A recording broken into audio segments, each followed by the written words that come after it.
Assalamualaikum warahmatullahi wabarakatuh. Halo semuanya, perkenalkan nama saya Rahmat Hidayat dari jurusan Pendidikan Sosiologi dari kelas A angkatan 2024 dengan NIM 2290240037. Saya di sini akan membuat video UTS Bahasa Indonesia dengan dosen pengampu Bapak Demates Niadi MPD.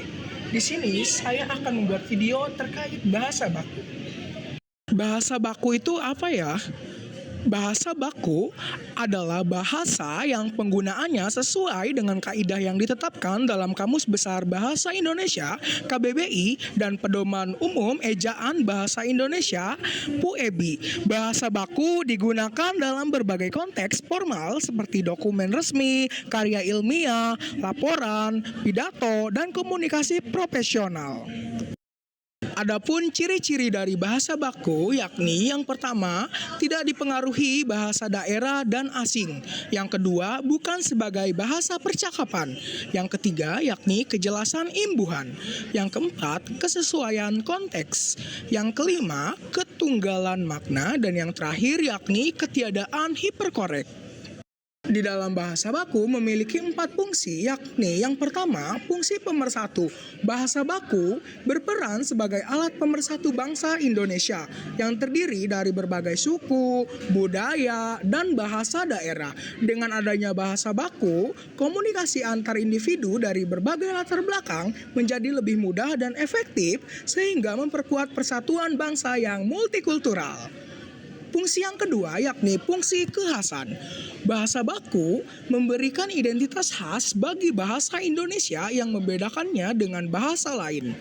Bahasa baku sebagai standar resmi memberikan ciri khas yang menjadi simbol identitas nasional serta membedakan situasi formal dan informal dalam penggunaan bahasa.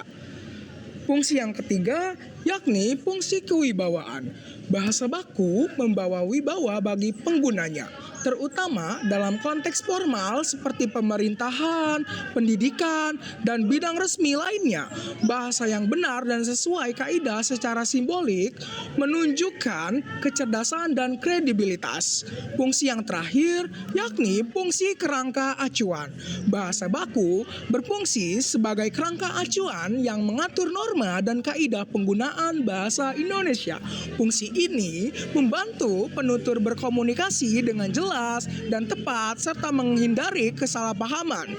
Bahasa baku menjadi standar dalam penulisan dan percakapan resmi. Adapun perbedaan contoh dari bahasa baku dan bahasa tidak baku yakni bahasa baku, terima kasih atas bantuan Anda. Bahasa tidak baku, makasih atas bantuannya. Bahasa baku, bagaimana rencana kegiatan besok? Apakah sudah disiapkan? Bahasa tidak baku, gimana rencana besok? Udah siap belum?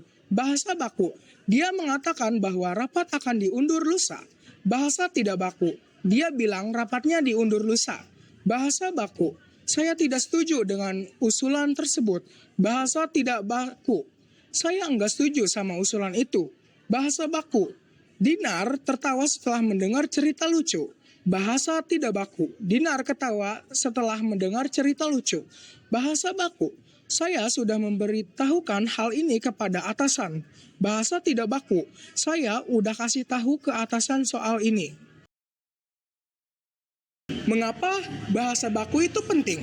Yang pertama, yakni meningkatkan kredibilitas. Dalam menulis dokumen resmi seperti lamaran pekerjaan, penggunaan kata baku menunjukkan keseriusan dan kemampuan berbahasa yang baik, sehingga meningkatkan kepercayaan pembaca.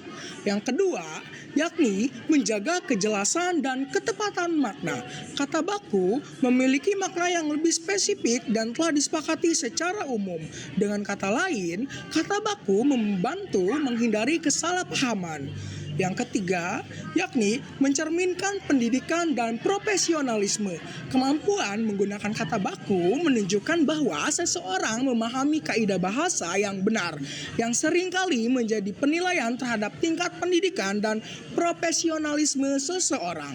Yang terakhir ataupun yang keempat, yakni melestarikan bahasa Indonesia. Bahasa Indonesia adalah identitas bangsa. Dengan menggunakan kata baku, kita berkontribusi pada pelestarian bahasa sebagai warisan budaya. Bagaimana cara membiasakan penggunaan bahasa baku? Yang pertama, mempelajari KBBI. Dengan mempelajari KBBI, kita akan mengetahui acuan resmi yang dapat diandalkan untuk mengetahui bentuk baku sebuah kata. Akses KBBI secara daring atau cetak untuk memeriksa kata yang sering diragukan. Yang kedua, yakni berlatih menulis formal. Dengan berlatih menulis formal seperti menulis surat resmi, esai, atau artikel menggunakan kata baku, latihan ini akan membuat kita dan akan membantu kita membangun kebiasaan yang baik.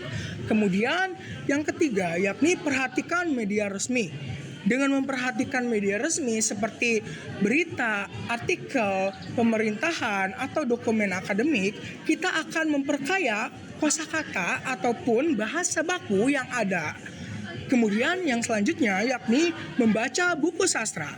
Dengan membaca buku sastra, kita akan memperkaya kosakata dan memahami konteks penggunaan kata yang sesuai dengan kaidah pedoman KBBI.